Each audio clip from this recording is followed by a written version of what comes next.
Hey guys, I'm Mr. Mills, and today we're going to be reviewing on how to graph a linear equation using its slope-intercept form. Okay.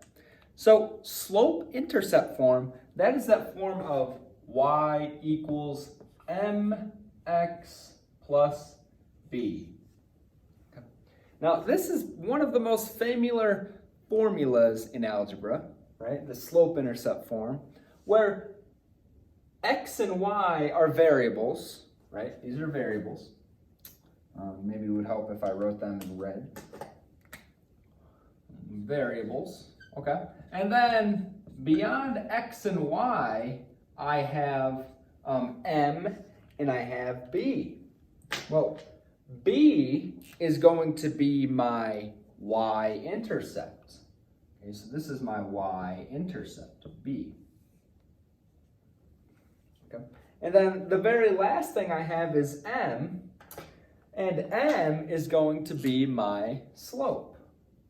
So m is going to be my slope.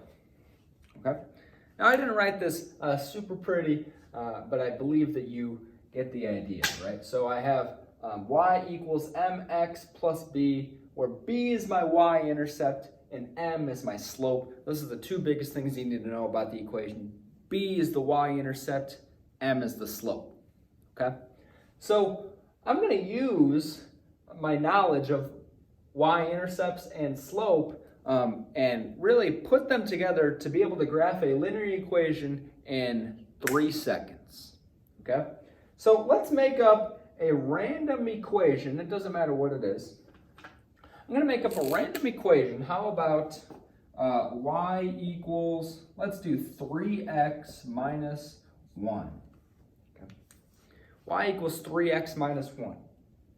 Now, to graph this y equals 3x minus 1 using the slope-intercept method, okay, first I need to make sure, is this equation in its slope-intercept form? And basically, is y completely by itself? Right? And yeah, it looks like y is completely by itself. So I know that this equation is in its slope-intercept form. So I'm good to keep going ahead with the problem. Okay. Now, my next step, so let me write that. Step 1 is slope-intercept form. Okay. And then after step 1 comes, let's plot my y-intercept. So plot my y-intercept. Okay. Now my y-intercept, that's the b at the very end by itself. Well, what's my b here? What's the number completely by itself? Well, it looks like that would be -1. Right? So that would be -1. So let's go ahead and graph that point, -1, for the y. Okay. That's like my starting point. Okay. I kind of call this guy my starting point, right? I'm always going to start with the y-intercept. And then my very last step is I need to identify my slope, right? So what's my slope here? Identify slope. Identify m, if you will, because m is slope, right? So my m here, well, the m is the number that's in front of x. So what's my number in front of x here? Well, it's 3, right? My slope is 3. So that means from this point, I'm going to go up 3 notches and then to the right 1, right? Because I always need to go to the right or the left something 99% of the time. Okay? So I'm going to go up 3, starting here at my starting point. I'm going to go up 3 notches, 1, 2, 3, and then over 1, right there.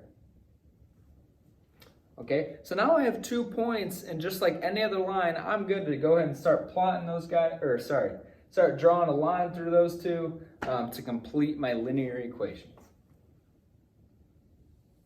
There we go. It doesn't have to look amazing. Try to keep it as straight as possible, but there you have it. Using the slope-intercept equation, I was able to graph this linear equation in about 3 seconds. Thank you guys for watching.